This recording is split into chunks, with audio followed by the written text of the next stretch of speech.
And I don't know whether we're going to have a quorum tonight, but it's okay because I don't think we're going to be having any votes tonight. It's basically going to be discussion.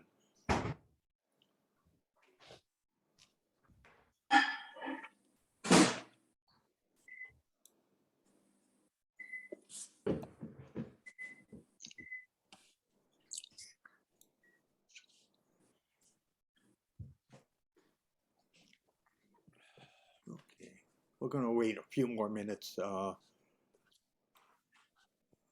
see who else joins in. I'll wait until 7:35 before we get started on the agenda.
Have to remember to turn off the phone so we don't get interrupted, or rather unplug the phone.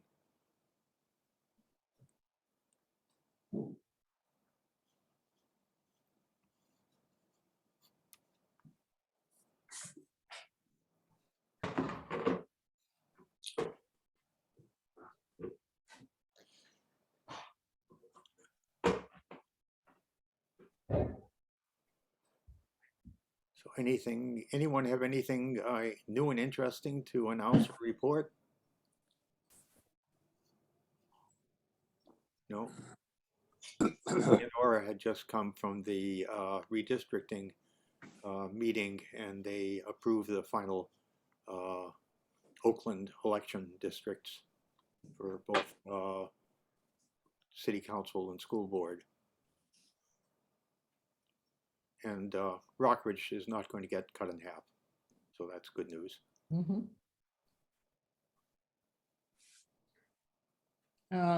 Stuart, on this is Myrna, on the ridge.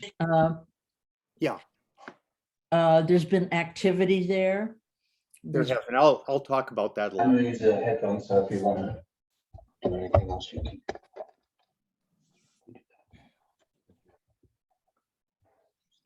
Yeah, I had a conversation earlier in the week with representative from Terramar, TRC, who is the master tenant there, and I'll talk a little bit about what went on at in that conversation, which was somewhat encouraging. Not entirely, though.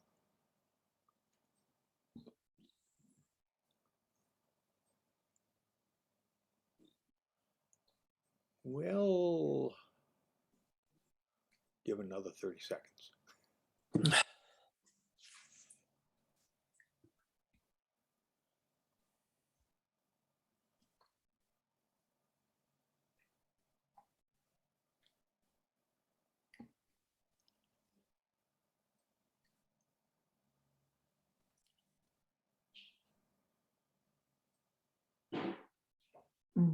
Okay, so it's 7:35, so we'll just go ahead and get started. I put in the chat a link to where you can find at this point, 4 chapters of the draft chapters of the discussion guide. And we can get to that later on in the meeting in terms of if people have read through the chapters that I'd already sent out, and if people have any comments on those. But we have 4 items on the agenda. The first is an update on what's happening with the shops at the Ridge Phase 2 area. That's big empty lot at the corner of Broadway and Pleasant Valley. And the second is going to be is just a update on the progress on trying to get the pedestrian and bicyclist safety improvements that are funded by the College Avenue Safeway agreement, settlement agreement. And that's technically that's a transportation issue, but it came out of a settlement of a land use dispute. So we'll talk about a little bit in terms of the land use committee, because that's where it came from. And third is some of you may have heard that the Jewish Community Center of the East Bay is moving into the former Dreyers headquarters on College Avenue. And I've had a discussion with the CEO of the Jewish Community Center, and she gave me an update on what's going on, what we can expect to have happen over the next few months to 6 months. And then last is talk a little bit about where we're at with the Rockridge Housing Study discussion guide. And as I just mentioned, I've put up the first 4 draft chapters of that. There are 2, maybe 3 more chapters to go. But this probably the chapters 4 and 5 are really the meat of the whole report in terms of what there is for people to discuss. But the first 3 chapters are sort of background for people to get people up to speed. So why don't we start with the shops at the Ridge? I had a conversation on Monday with a representative from TRC.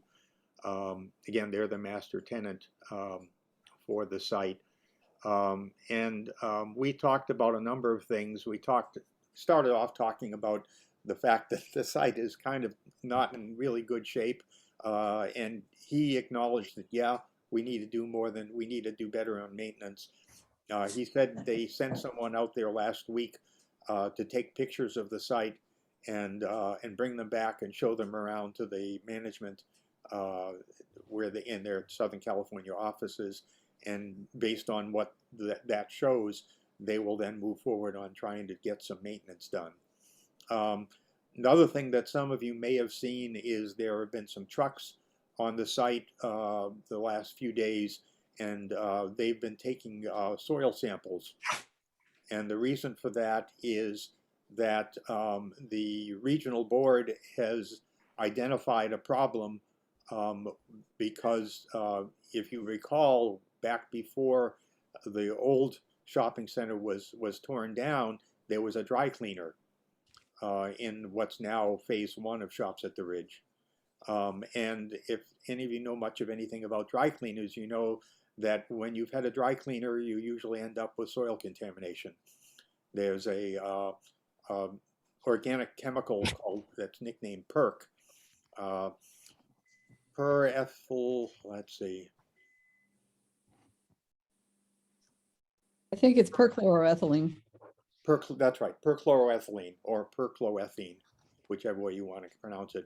But it's a chlorinated hydrocarbon, and it's fairly toxic, somewhat carcinogenic, and it is generally leaks into the ground in places where it's been used, and particularly dry cleaners used to use it all the time for dry cleaning as a dry cleaning chemical. I don't know, they may still use it, but if they do, I think they probably got better ways of managing it.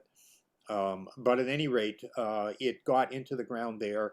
It's been migrating towards the west. And so the drilling that they're doing and soil sampling is to find out where, if at all, it is on the site, because wherever it is on the site, that area's got to get excavated. Apparently, it's not very deep, which shouldn't surprise anyone who knows much about the site, because it's solid rock underneath that site. So you can't go down very far. Once you get down, you've got to move horizontally rather than vertically. And what the representative told me is that they think it's following some old pipeline, basically where there were conduits under the ground, and it's following along, the contamination is following those conduits. So they've got to basically locate where it is and then dig that stuff up, so that it doesn't continue to move along and contaminate further areas. So that's the sort of the first part of things. The second part of things had to do with, well, what's going to happen with the site?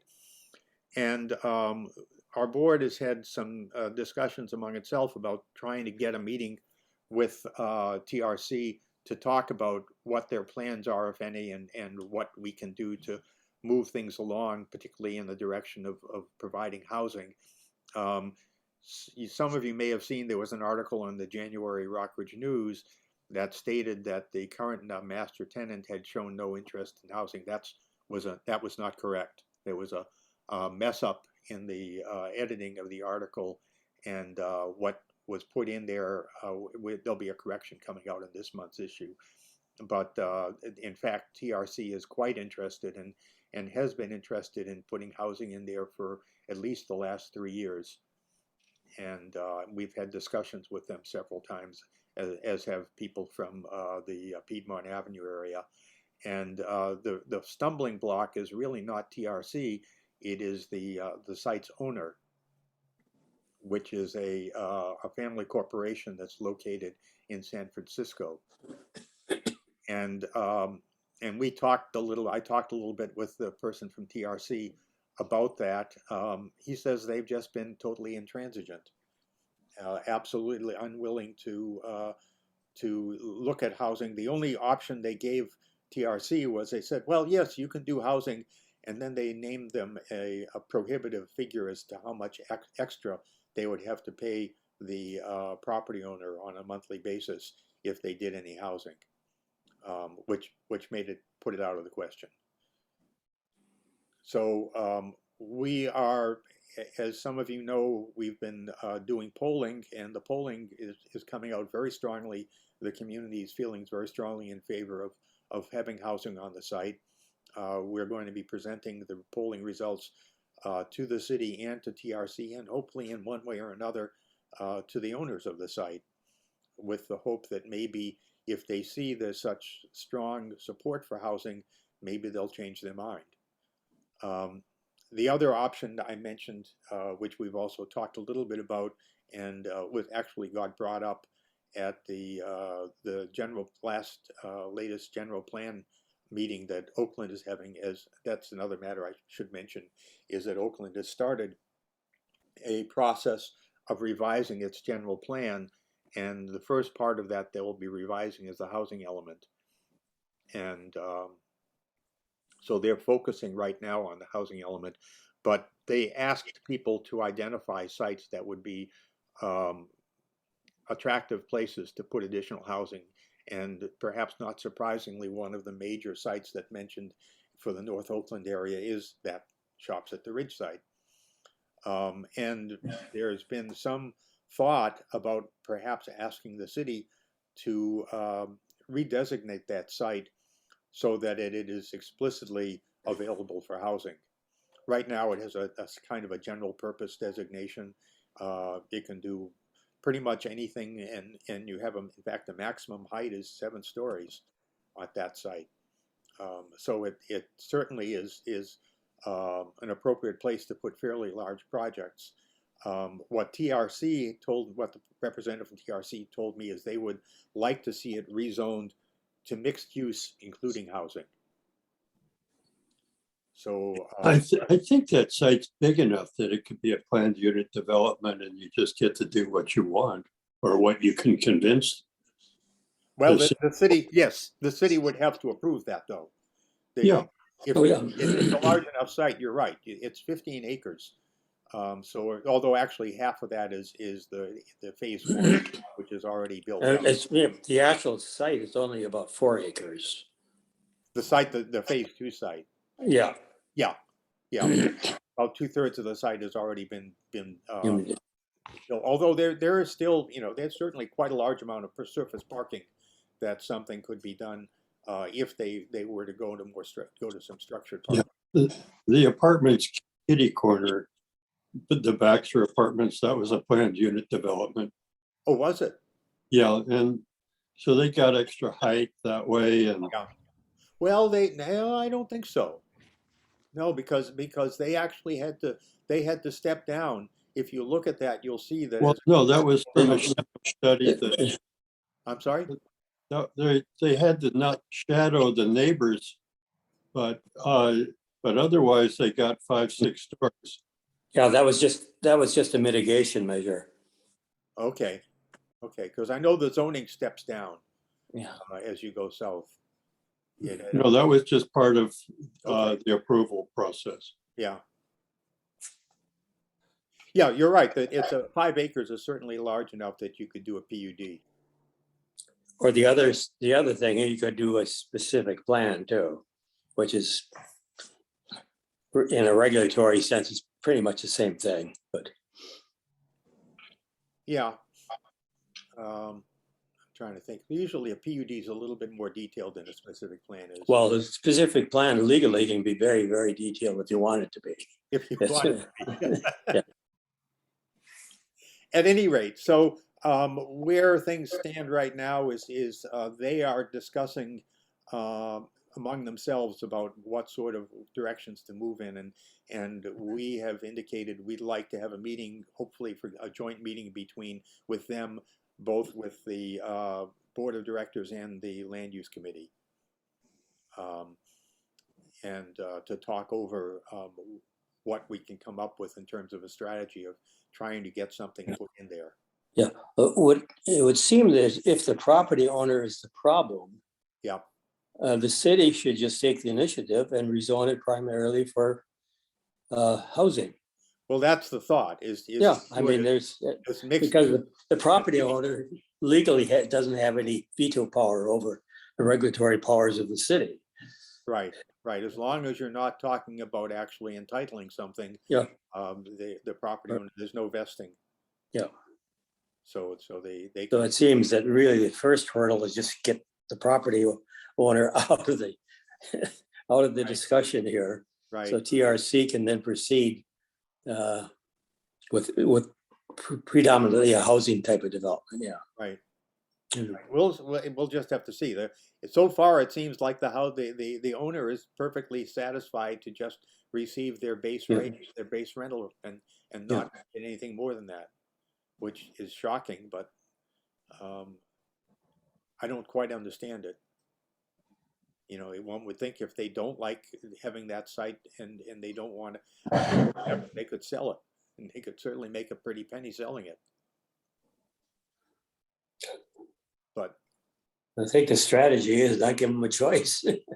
yeah, well, they always have the choice of not doing anything. Oh, yeah, yeah. Which is what they're doing now. Hmm.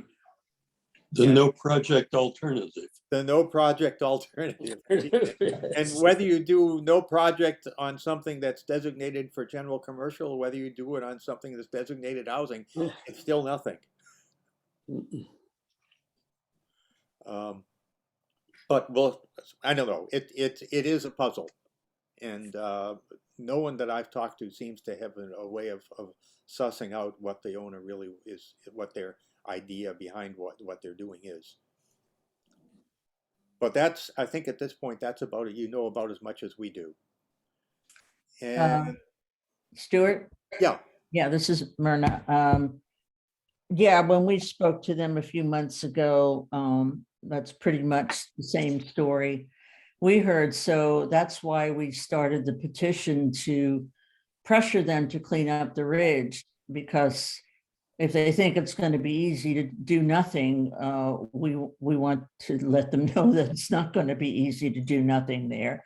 And they know from the earlier survey and from the surveys that later came that the community is very much against the commercial uses that they propose, and the community very much wants housing. So we got over 600, about 600 signatures on that petition.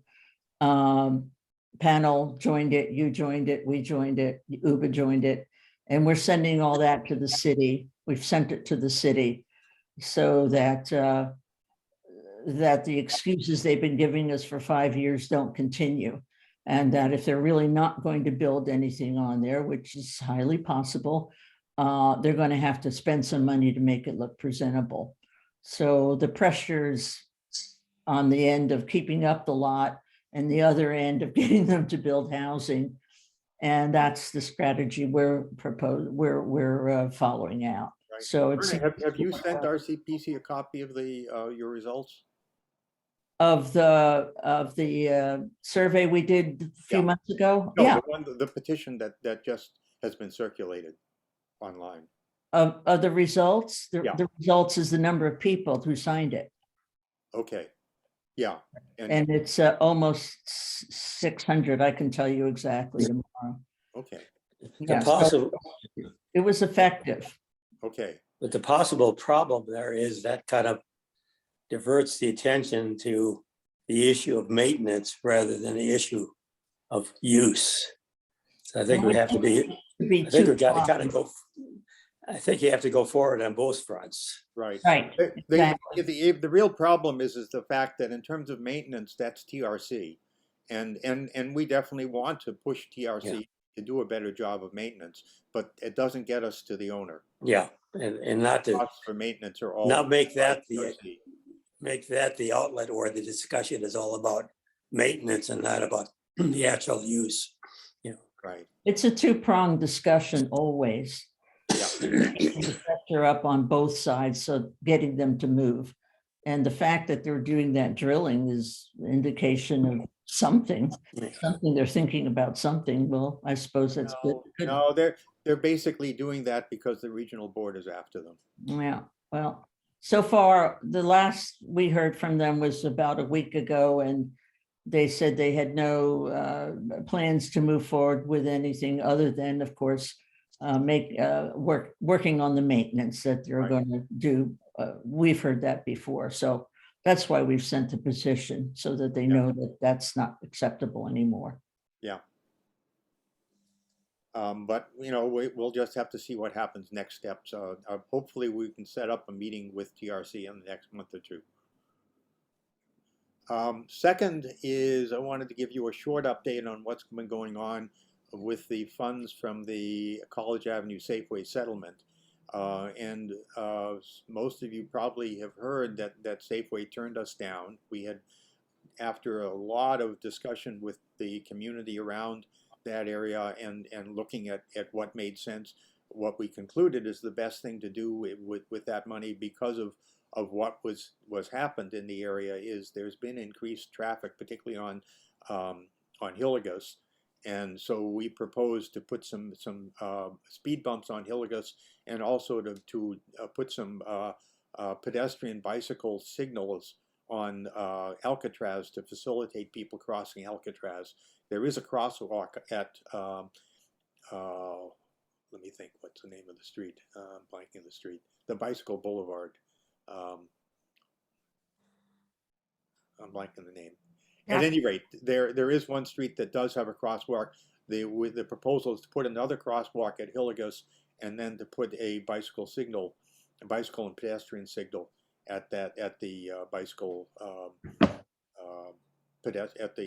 where there is currently a crosswalk to facilitate getting it, particularly because that's used for people to cross to the schools there. After Safeway turned us down, according to the settlement agreement, we were to take if we wanted to continue to contest that, we needed to take it to the Oakland planning director and have the planning director evaluate it and either decide that yes, you can go ahead with this or no, you can't. What we hadn't thought of as an option when we wrote this agreement up in 2012 was that the planning director would simply refuse to do anything. But that's exactly what the planning director did here. He, when he got our request that he evaluate this and essentially adjudicate it, he sent it to the city attorney's office. The city attorney's office opined that, well, this isn't part of your job description. You don't have to do anything. And so he didn't. He just sat on it. And we tried getting Dan Kalb to put pressure on him. We even tried to get the mayor to put pressure on him, but he wouldn't budge. And we thought the clock had run out because, as you may recall, maybe you may recall, back at the Safeway moved there in January of 2015. They moved into the building. It's open for business. And we presume that's when they got certificate of occupancy. And our time ran out 7 years after the certificate of occupancy was granted. So we added 7 to 15. That came out to January of 2022. January 2022 came and passed, and we said, "Oh, we're gone. We don't have anything to. We can't do anything." However, I then, after I had called a couple of months ago to Pete Volman, who had been the planner for that project, and asked him about when was the certificate of occupancy granted, he said, "Oh, they didn't get their certificate of occupancy until March of 2016. So that means that the deadline for us to get approval is actually March of 2023 rather than January of 2022. So we have another year to try and push something through. And that's what we're going to try and do is we're going to see how much pressure can we put on the planning director to do something. And in fact, the simplest thing for the planning director to do is simply to designate somebody else to make the decision, which is an option that's provided for in the settlement agreement. It's either the planning director or his designee. Can he delegate it to the city attorney? I don't think we want to do that. What we're hoping we can convince him to do is to delegate it to the mayor's office. And we are pretty sure the mayor's office would give us a thumbs up on the actual decision. So we're hoping at this point, and actually what we may end up doing, it may be the simplest way to do this, is to simply get a city council resolution passed directing the planning director to delegate the mayor's office with that responsibility. And from my discussions with people in the city, it appears that is within the city council's authority to give the planning director direction saying, just delegate it. So we're hoping in the next couple of weeks to meet with Dan Kalb, run through our strategy with him, and hopefully get him to introduce a resolution in the city council to direct the planning director to pass the baton, so to speak. And so now, what happens if the it gets delegated to the mayor and the mayor says, yes, you can go ahead, and Safeway stiff arms us? At that point, we may have to think about perhaps filing a lawsuit against Safeway and basically saying you violated the settlement agreement. Have to close the doors. Well, it is possible that we could convince them that, I don't know whether we could get the city to, no, but this isn't a condition on the use permit. If it was a condition, there are conditions on the use permit that they haven't satisfied, by the way. And theoretically, the planning commission could suspend their use permit. That would be a sort of a kind of around the corner approach rather than a direct approach. But that's where that stands. The third item is, and some of you may have heard about this or may have gotten an email about it, that the Jewish Community Center of the East Bay, which currently has its offices and facilities in Berkeley, North Berkeley, they have made an arrangement with a real estate firm that had bought the former site, which I'm not doing good tonight on names. Hold on. Dreyers, yeah, that had bought the Dreyers headquarters. When Dreyers, those of you who aren't familiar with this, Dreyers several years ago merged. Well, actually didn't merge. It got bought up by Nestle, and after that, after they were bought, the leadership area, all the offices and main offices for Dreyers moved to the East Coast. There are still some offices from Dreyers that are left in that facility, but the majority of everything moved from Oakland over to the East Coast, which is where Nestle has its headquarters. And they then offered the site for sale, and this real estate company bought it, and then has offered it to the Jewish Community Center of the East Bay to use as its headquarters. And that is still, I spent some time on the phone last Friday with the CEO of the Jewish Community Center, and she tells me that they are starting a process to figure out exactly what they want to do there and how they want to do it. And once they make that decision, then they've got to go ahead and get whatever approvals they need from the city to do that. A lot of it won't need any approvals. As those of you who know about the zoning, CN1 zoning has very little to say about the upper story use, and not very much at all to say of the uses that aren't right on College Avenue. The only thing that it really sets some stringent limits on is what goes in on the ground floor on College Avenue. And my understanding is that the JCC intends for that to stay as it is now. The first floor will continue to be retail, which is good. To my mind, that complex is almost the heart of the College Avenue area as a retail area. So if that had gotten changed to something else, that could be rather problematic for the entire College Avenue area as a retail center. But if that's going to stay as it is, I think we keep a solid center for College Avenue retail. And in terms of the other buildings, as some of you may know, some of those buildings were bought up. There were some of the buildings that had been private houses and then were converted into satellite offices for Dreyers beyond the main building. One of those is already in use. It's gone back to residential use.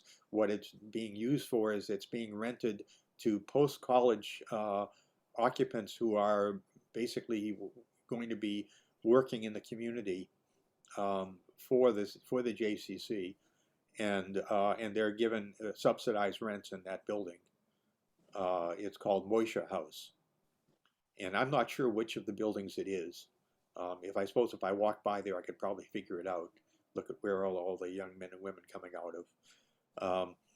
But that building is already in use, and some of the other buildings will probably be reused by the Jewish Community Center. It may be that some of the buildings will get torn down, but I doubt it.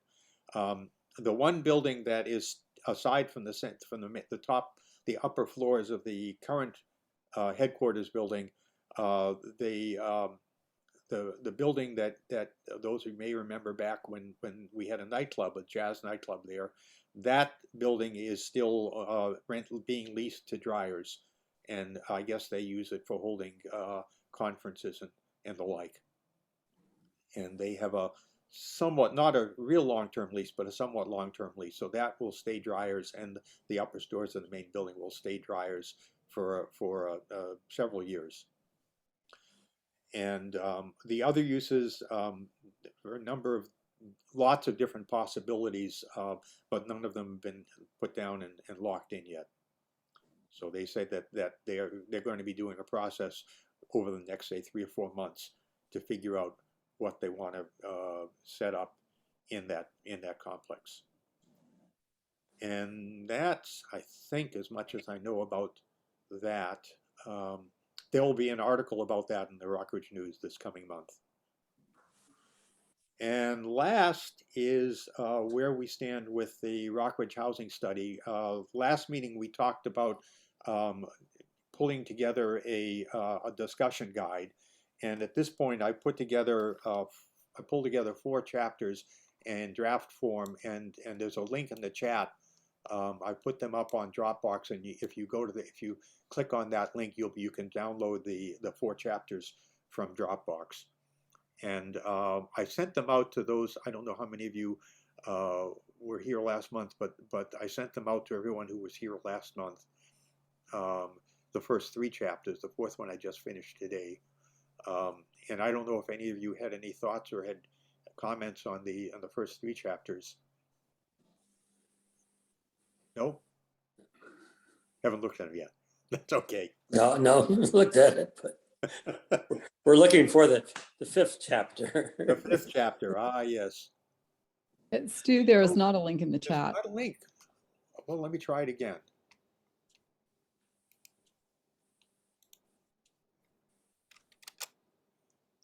Did that work? Is there anything now? Yes. Okay. I think probably the first one nobody was on yet, and so it didn't. There was nobody else to send it to, so it ignored it.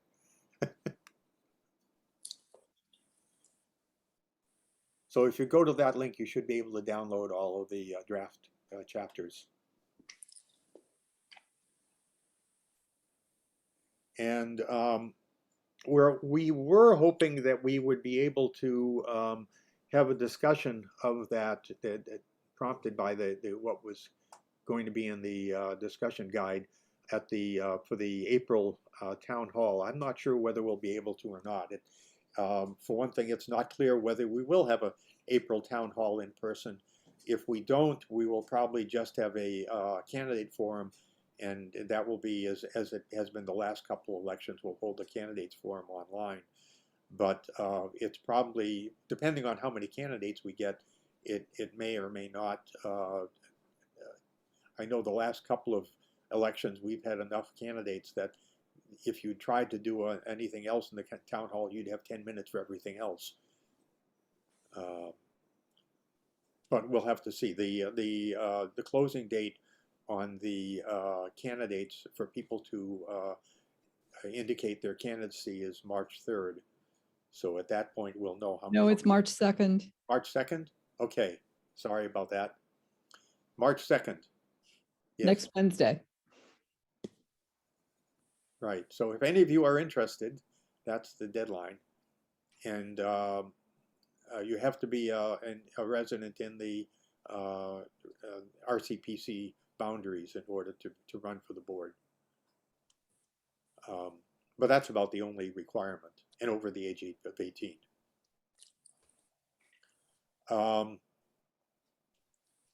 And I don't know, that's, I think we've just about run through the topics we had. Does anybody have anything they want to bring up? The question, what is the status of the 5th chapter in terms of what's the work being done on that?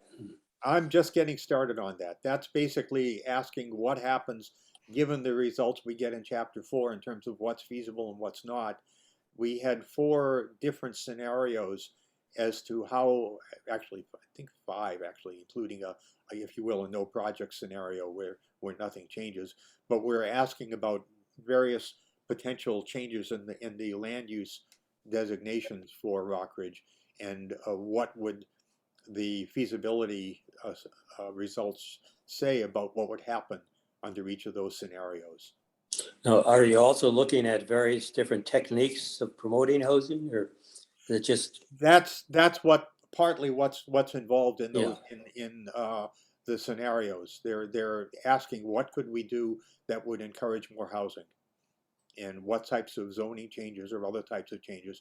There's a 6th chapter which I guess I'm for the moment calling thinking outside the box, which is you know, when you go beyond the usual types of incentives that are used to try and encourage more housing, you know, such as increasing the zoning density, such as providing density bonuses, other types of height, you know, dropping eliminating the height limits, the various sorts of things that have been used by the state and also by cities to try and promote additional housing. And the question is, are there other things you could do that are outside of those boundaries? Yeah, in particular, that's what I'm kind of alluding to, whether you'd be getting into techniques like scattered cooperative housing, limited dividend housing, some of those possibilities. That's exactly what we're talking about there is, Okay. and particularly a lot of those would probably come under the general rubric of a land trust. And my understanding, I just was at the last city meeting on general plan land use, general plan housing element, and I was surprised to hear that there actually are a couple of land trusts in the Oakland area already.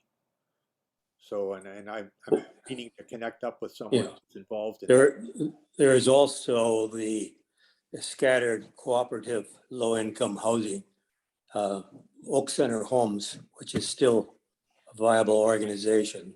Ah, You might want to check that out. okay. Can you send me an email Oh, about sure. Yeah. information? That'd be great. Yeah.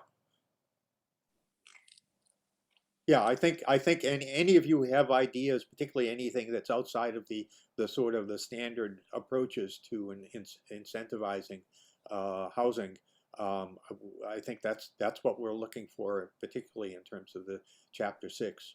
So just direct those to you then? Yes, absolutely. Okay. Yeah, All right. fantastic.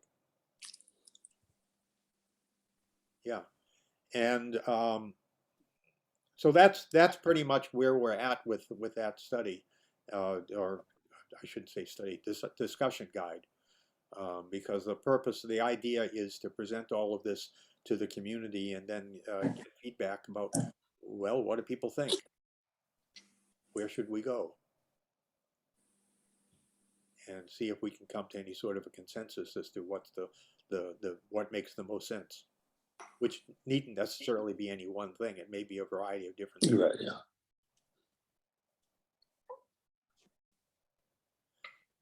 Okay. Well, thank you all for your attendance and for your comments. And we will see you next month.